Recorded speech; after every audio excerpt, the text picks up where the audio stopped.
Good morning and welcome to the Morning Outlook Report. I'm Rachel Jones, live from Kalkine TV Sydney studios. Now, the Australian share market is likely to rise this morning. That's after a positive overnight close in Wall Street.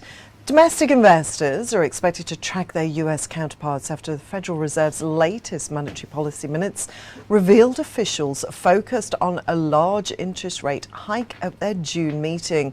Meanwhile, oil prices continue to decline. Now, the latest ASX futures indicate that the ASX 200 would open 41 points or 0.6% higher. Yesterday, the ASX 200 declined 0.5% to 6,594.5 points. In some business news from this morning now, the Bendigo and Adelaide Bank has agreed to acquire the ANZ Investment Lending portfolio.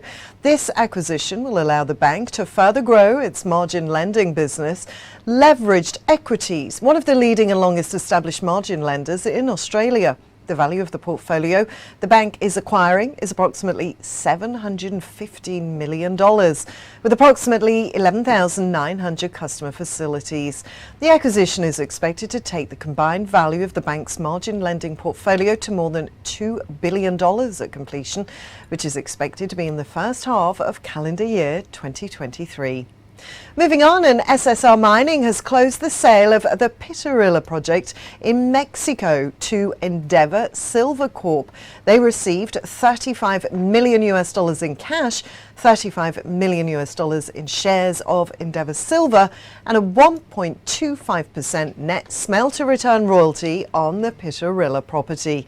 SSR Mining is a leading free cash flow focused gold company with 4 producing assets located in the US, Turkey, Canada and Argentina, combined with a global pipeline of high quality development and exploration assets.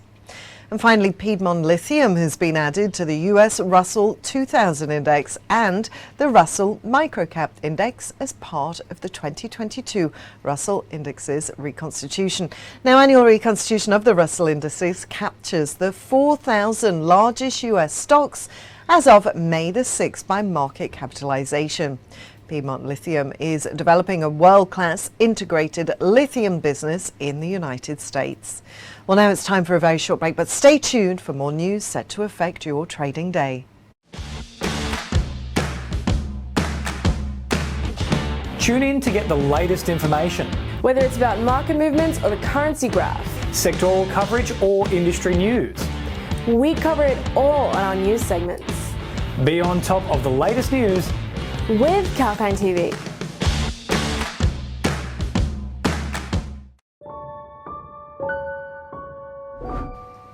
And welcome back to the Morning Outlook Report. I'm Rachel Jones. Now, over in the US on Wall Street, the Dow Jones rose 0.23%, the S&P 500 was up 0.36%, and the Nasdaq climbed 0.35%.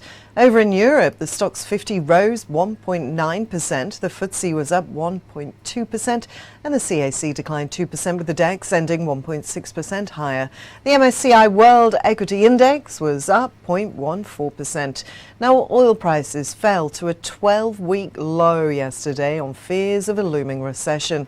Investors are worried that energy demand would be hit in the wake of the likely recession. Brent futures for September delivery fell 2% to settle at $100.69 a barrel. WTI crude declined 1% to close at $98.53 a barrel.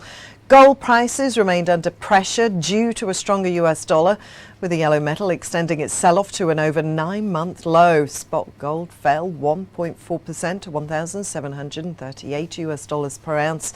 Meanwhile, iron ore prices hit their lowest level in 2022 on Wednesday in Singapore amid the latest rise in COVID-19 cases in China.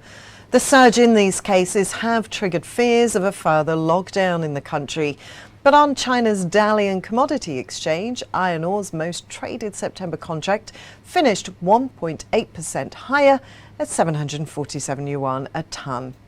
Well, that's all for our Morning Outlook Report here on Kalkine TV. Have a great day trading. Stay tuned for more market updates and economic news live throughout the day. This is Rachel signing off for now.